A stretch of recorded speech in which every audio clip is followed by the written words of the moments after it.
New Artist Spotlight Podcast.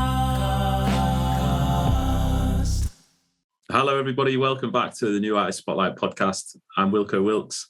And I'm the guy who'll take you so high you'll want to cry, Origin Cross. Now, if you've listened or watched before, you know that we're here to interview some artists from the New Artist Spotlight family of playlists, which are your gateway to some of the freshest and most exciting new music from independent artists across the globe. That's right. And you can find news, reviews, tips, all sorts of cool stuff on there at newartistspotlight.org. But enough of all that. You've heard all that before. But one thing we haven't heard before on this show with myself and Origin is the majesty of a guy who we've been wanting to speak to for a long time. Really excited to have you on the show. Welcome, SovRin. Hi, mates. And hi, everyone tuning in. It's a pleasure to be here, finally. Yeah, it's great to meet you. Obviously, everybody from New Artist Spotlight already knows who you are. But for anybody who's just kind of getting here, tell us a little bit about yourself and your music and just you as an artist. Yeah, for New Artist Spotlight, I am the wizard behind the scenes. So I'm the one keeping the Discord server alive and watching out that everything runs in order and stuff. Musically, I am an experimental chip-step producer, I would say. So I do video game music, basically with more bass.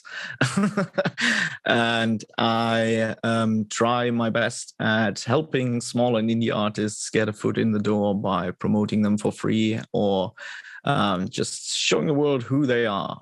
That's great, man. And yeah, you do a great job. I don't even know how you've got time to release your own music when you're juggling all the NAS stuff as well. Oh, no, you've been doing all right, man. You've released quite a few recently. Like, what is it, about 10 tracks in the last 2 years or something? Yeah, last year was 10 tracks, yeah. Yeah, it's pretty impressive, man. It's a lot better than a lot of people, a lot of us are doing. So what actually sort of like, I really enjoy your music because it takes me back to playing Sonic the Hedgehog and stuff like that. Hey. Yeah. Anyway, how did you first get into music? What's your first influences?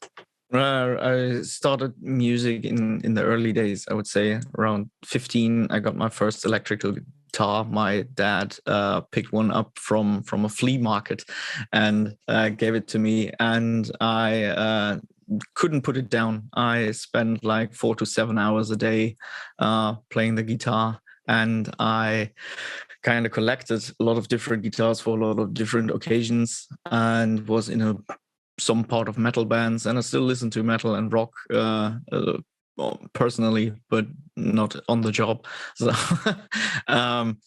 and around 2006 or something, I discovered this bloke named Crxss. No one knew him back then, but now he's a big name in the business. And the music blew me away a bit. And people like Korn started making electronic music, and that was really something I could dig. And around 2009, 10-ish, I discovered this guy named Savant, and he just did exactly the kind of music I adore and wanted to make myself. So I bought myself a copy of FL Studio and sat down with that then.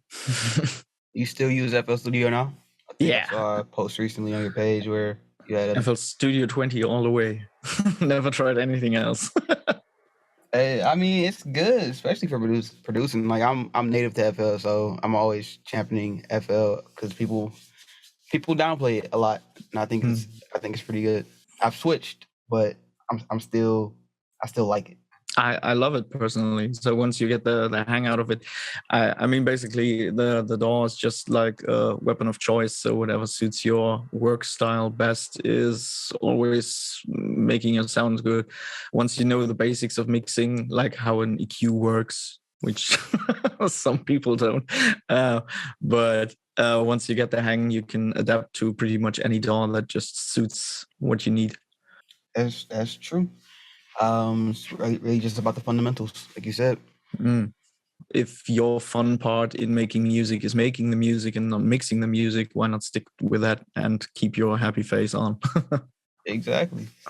I think that's something we've said on the show before, is finding a way to focus on the part that you enjoy most, and then finding a way to outsource the rest of it to people that enjoy doing other stuff. Yeah, exactly. So we've already mentioned it. You're the wizard behind NAS. But how did you first get involved with NAS, and then how did you like kind of take us through that progression of, okay, I'm a member, to basically NAS runs off me? I don't hope it all relies on me, but I definitely can say I've grown to become an essential part of the behind the scenes part of New Artist Spotlight. And how it all went down was a bit of a surprise for me, because I work for a small electronic label, and we do this kind of video gaming music stuff and release it for artists that just want someone to keep their backs free of trouble, because we all handle all the rights and the distribution and the stuff, and we just take a small percentage, not the 50 to 85% some big labels take from there. So it was basically my activity on SubmitHub. I was just checking out some submissions to our label, and I stumbled across the chat, and this bloke named @Eagle was texting all over the place and saying, yeah, we're making an indie revolution and whatnot. And I was a bit intrigued. I just wanted to check him out, got in contact on Instagram. And I think 1 week later, I got recruited into the first NAS iteration on Instagram Group 1. Before we split up into 4, 5, 6 different groups, I believe, where all the data was tracked by Excel sheets. Yeah, that's basically how it went down. Ed was constantly looking for help, and a couple of peeps, Christine, Tanya, me, Saeed, jumped on the train and said, whatever it takes, we're going to help out. And yeah, life moves on. So do the electronic gadgets we use for keeping NAS alive. And so that is basically how we moved over to Discord late 2019. Was it already 2019? I don't know. It's been a while. And yeah, that's basically when I started being Ed's right hand-ish, along with some other fingers. That's good, man. It needs people with the expertise as well, like yourself, to look at it and go, you know what, we could do this better, and put in all the time. So yeah, it's appreciated by everyone, man, the work that you do for it. Can I ask, how old are you? I'm 35 years. 35, okay. I'm 33, so we're similar age. But I was going to take you up. I loved Korn as well, but I actually thought when they started making the electronic music, I was a bit like, no, this is not good. Yeah, well, I was a fan of Korn earlier already, when in the 2000s or something, with Freak on a Leash and stuff, and but I adapted to the new music and I kind of liked it. And Static X and stuff went in the same direction. Yeah, they were great. Heavy electronic vibes, and I just loved this hybrid music. Yeah, it's good, man, and you made something of it. Yeah, I think I dropped out there for a while, but I've been back recently, and they've actually got some pretty good stuff coming out now, even now as well. So anyway, enough about them. We're talking about you today, so we're going to play your new track, Phantom, which came out, was it only like a couple of days ago? Yeah, Friday. yeah, I've listened to it quite a few times since then, though. It's very good, mate. So it's you. yeah. I've heard it. Didn't you say in the chat that it's like been smashing the algorithms? Yeah, a bit. I'm kind of surprised, because honestly, it's been a fun tune to make, but it was originally meant as a Halloween fun tune dropping out for free. But since I'm currently working on other stuff and don't have time enough to make music, I just took that old release, polished it up a bit, and pushed it through the distribution, and it's currently killing it. So I don't know, by my best release before like that, I always released songs on Friday, was around 500 2,000 plays or something, and this one alone did over 2,000 on the first day. I'm on no editorial playlist, by the way. Someone asked me, but it's just people checking out the stuff on Release Radar for whatever reason. So I gotta ask, the dong at the beginning of the track, where is that from? The church bell. Oh, I think that was a sample I had taken out of Dark Souls. It sounds really, really familiar, and people are probably tired of me bringing this up. But it might actually be because I tried around a lot of church bell sounds. I even tried to sample some myself, but it could be that the one ending up in the released version actually is the one from the Undertaker from wrestling it series. sounds exactly like the Undertaker. I'm like, wait, what are we doing here? Yeah, could very possibly be. My projects are totally chaotic, so it will probably never be revealed which one it is. Wrestling fans, we hear it. He's one I've actually heard of as well, the Undertaker. So great work. What's just while I'm thinking about it as well, the name SovRin, where does that come from? The story is actually pretty easy to tell because I'm a gamer. I like gaming, all sorts of stuff. Role-playing games are my favorite, next to some tactical shooters or something. But I actually really love BioWare RPGs, and there's this game series called Mass Effect. And in the first episode of that trilogy, there was this entity from an alien race called SovRin, and that's you have the encounter with this entity in an abandoned station, and he talks in this really deep robotic voice and telling you are worthless and stuff, and that the machine beings are so superior to anything. And I was really awestruck when that thing talked to me as a character. And I was a bit of obsessed recreating the sound effect from that one. And so I decided I wanted to be something as strong as that thing. So I adapted the name to SovRin. Liking it. Well, I say we take a listen to your track. Would you like to do the honors of introducing it? So everyone, here's my new track, Phantom. Has a long intro, but it has fun drops. So enjoy.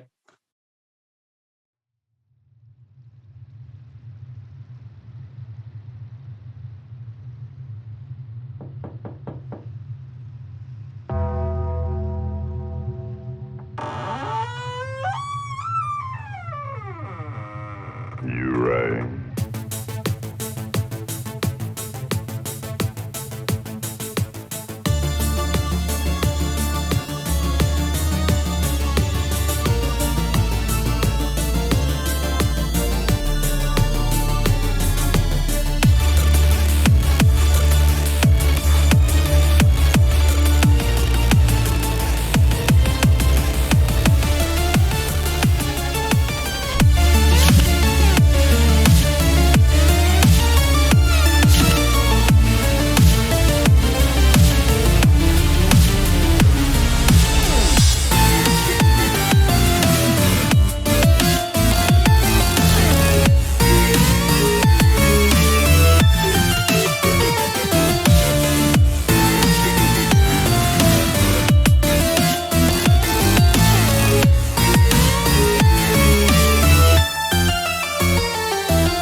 thanks for letting us play that, mate. Really enjoyed it again. So yeah, like as I was saying, your music takes me back to playing on a Mega Drive. Love all that Sonic the Hedgehog style music.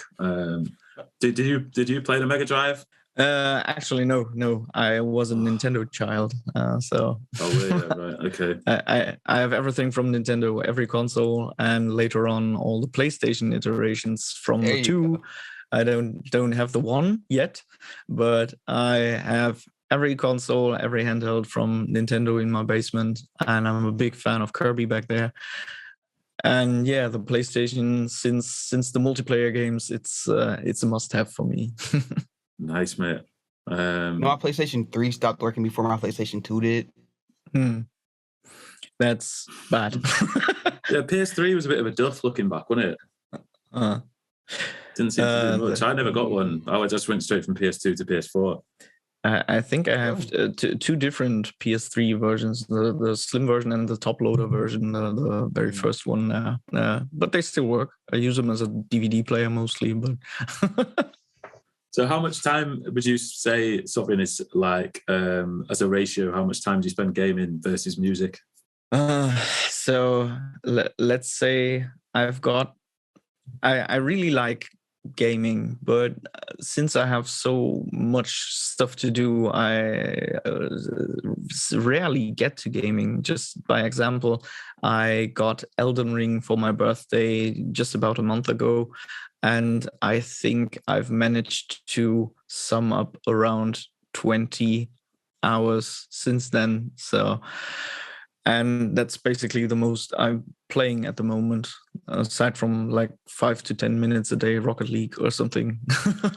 But yeah, way less than I would hope for, but other stuff is more important. And what about the music? So that's how to 20 hours of gaming in a month. That's not too bad though. But yeah, what about the music as well? Yeah, music really got on the short end at the moment because I have to say I started curating playlists on Spotify for New Artist Spotlight and myself, so I could help those indie artists around a year and 2 months ago now, and we are currently at 37,000 combined followers for those playlists, around 1,000 monthly listeners on a whole. But that really keeps up a lot of time for me, as I get around 700 plus submissions each week at the moment, and I take the time and listen to each and every song. And if the song is halfway decently mixed, I even give feedback. And if it's awesome, I'll put it on the playlist, of course. But I would say just a newest track I'm working on. I'm currently 25 hours in writing and mixing and stuff. But that thing is on my hard drive since March. So pretty low compared to the other stuff I'm doing. But I'm keeping at it. I have 11 projects on the runway. Just need to find some time and inspiration to work on it. The new one will just 11. Yeah, just 11. But the new one will blow minds sometime because I had fun. I've been writing it live on Twitch sometimes with good friends of mine, Artifacts and Bash Explode. And since we're working like 30 minutes every week on that song, it has all the styles, all the techniques. It goes from chiptune to half step to techno to dubstep to and the last part will be a complex draw drop going into full orchestrated outro. So that will be epic. To be honest, when people start just like name dropping genres like that, it goes so far over my head, and I'm just sitting here like, how do you even know what all the nuances between all these different genres is? Like, how long does it take to like have that known? I would say that comes basically through working on the playlists a lot, because you have to put people in genre draws, and also when I started, I had no idea what the music I was making would be. It's like I do video game music. I have no idea where to put it, but once you step deeper in the genre and you see most of the people that now do color bass, the new dubstepy chill step version of dubstep, if you want to say so, very colorful, very bright basses, but very happy sounding. It's like people will combine new genres with another, and then you just have to stay on top of that to keep an eye out. So there are definitely more genre names than I can imagine, but there are also helpful tools in the internet, like the website from I don't dare say good friend, but mentor, Glenn MacDonald from the Spotify algorithm, who basically has a website where you can put in an artist name, and that website will put out all the associated artists and the genre they belong to, mostly. What website's that? Everynoise.com. Right, I'll have a look at that. So Yeah, you can go won't put his own find name in small immediately. you won't find small artists like me or Ed, but once you've reached the 20 30k monthly listeners, or your songs are on Spotify since before 2015, it has a good chance of picking you up. And it's actually showing you a map there who is most sociable with your style and tune, and where do you belong. So that's cool. If you want to find out some genres like Viking metal or something, and just type in that artist, and you will be shown a map of 100 artists that sound alike that you might also like. Yeah, that It's a sounds cool really site. good. Yeah, it sounds really interesting. I could probably spend a long time on there. Yeah. So yeah, go on. before we move on, I gotta ask, what is your favorite game of all time? Of all time, I would say it's Secret of Mana for the Super Nintendo, or Super Famicom, for people over the sea. But yeah, all the Baldur's Gate series on the PC. Maybe I have a lot of favorite games, but nowadays it would be the Soul series, everything from Software I'm a fan of, and I grind it to hell. But all time, Secret of Mana, Super Nintendo. No information, only here. No Spotlight podcast. I was going to ask as well, like, so now that you're sort of building up a reputation for having one style of music, are you happy with that, and do you feel like you'll just continue with that and try and really hit that market as a niche, or do you ever think about like maybe trying to mix up the style a bit? Do you find it restricting in any way? Yeah, to be absolutely honest, so picking the style was a necessary evil, I would say, because if you are all over the places before anyone knows you, you have no real chance of building up a fan base. So it would be my suggestion to find your style, your song, because I mix a lot of different styles, but for some reason people can always tell, hey, that's a SovRin song. Because I have this chippy, tuney melody lead combined with neoclassical songwriting in the styles of Bach or something, because I absolutely love G minor, just up and down all the way. So I would say I'm still evolving sound-wise. I'm not nearly as professionally sounding as the big names out there like Tammy Knight and MDK, which I absolutely adore and are absolutely nice people. I was really astounded that people like that answer you on Twitter if you ask them questions. But the crowd is very nice, and I'm currently thinking about evolving the style a bit more, as I'm going a bit more into the melodic dubstep with thick sounds and stuff, but I'm also trying to implement singing next. So I will not only have instrumental tracks, but I might have something with my voice in it soon. That's big, mate. Another huge exclusive here on the NAS Spotlight podcast. Yes, sir. Future of SovRin revealed. Yeah. vocals. Catch it here. Where do we go from here? Like, I don't. What else is there to talk about? Wilko, you have any idea what we should talk about? I can't think of anything, mate. No. Oh, hang on. Isn't there something? Didn't we do something about something Quickfire? I can't remember. Uh, Can't remember what it 5 was. something. I gotta go.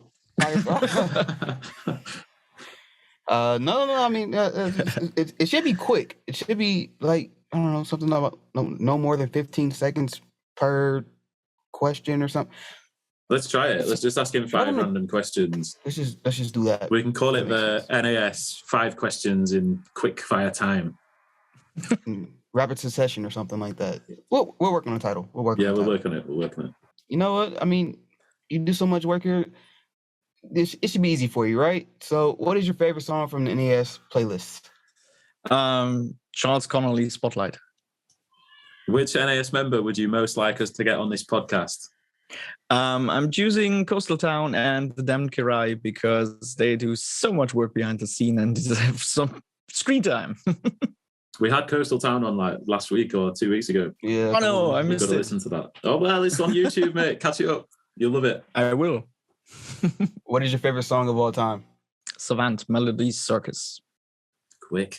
Which band or artist, past or present, would you most like to see live? Terminite, his shows are awesome, or Memphis Mayfire in the metalcore genre because they are always a pleasure to watch. If you could spend a day with one other NAS artist, who would you pick? Ed, of course, because we work on this since 2019 and never hung out privately because opposite sides of the globe and so. But I think that would be awesome, just hanging around with him for a week or something. I'd like to see that. You know, if you could get a TV crew there and film it, this beautiful story of two like star-crossed lovers from thousands of miles away from each other just finally meet. And because he's always singing your praises as the wizard as well. Like you could wear a wizard's costume as well. You could do some spells. They get the graphics going on TV. Maybe. Where did the wizard come from? Yeah, good question. How did that originate? Yeah, is it still quickfire questions? No, no, you passed the quickfire. I want to know.